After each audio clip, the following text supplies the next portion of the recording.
Thank you. First of all, a real pleasure to be on this committee.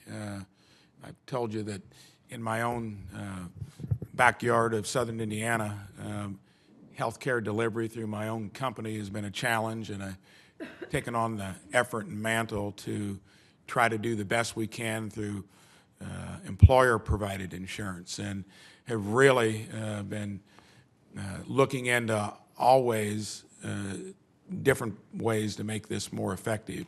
Was in Indiana last week and spoke to the folks that I think we have 196 health center delivery sites there, and was surprised the voids that they were filling in to provide services in underserved areas. In all my discussions on this and anything else, it's such a complicated dynamic of where healthcare delivery has gone in this country. You know, it is a way too large percentage of our GDP. It's got to be more effective. You got to cover pre-existing conditions and no cap on coverage, generally speaking, and you got to fill the voids that are in many places. You had mentioned, and I'm going to be interested in revenue sources. If you could, whoever feels comfortable with it, describe, you mentioned patient services, and tell me how much revenue you generate, and you don't have to get detailed, but generally from folks that aren't availing themselves of something that would be supplemented through government. Patient services, somebody referred to that earlier in terms of what component that is. Anyone that feels comfortable with it? I can tell you a little bit kind of about how our revenue comes. We're a $60 million company. Yep. You know, we get a federal grant of a little bit over $8 million, so 13.5% of our revenue comes from our HRSA grant. We get a few other federal grants, but the bulk of the revenue comes from patient services. You know, 30% of our patients are uninsured. You know, our minimum fee for those patients is $30. $20, I'm sorry. We sometimes collect that.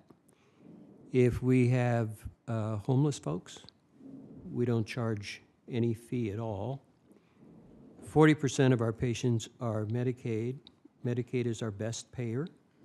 There's some federal regulation that helps support, you know, a special rate for us to get basically a cost-based rate with Medicaid.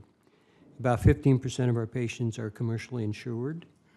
We negotiate those contracts as best we can. And about 15% are Medicare.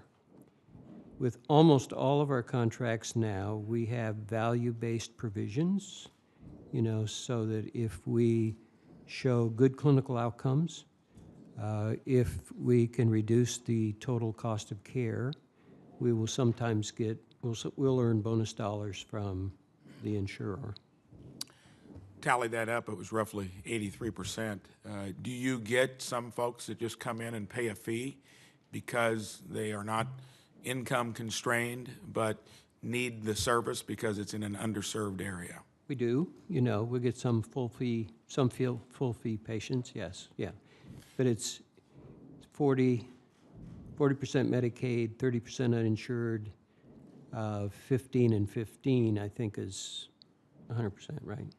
So of the 13.5% were the grant source, and that's going towards uninsured. So what makes up the difference between the 13.5% and the 30% that's uninsured? How do you fill that gap?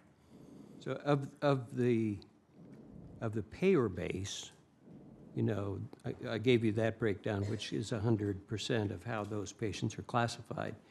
The federal grant basically underwrites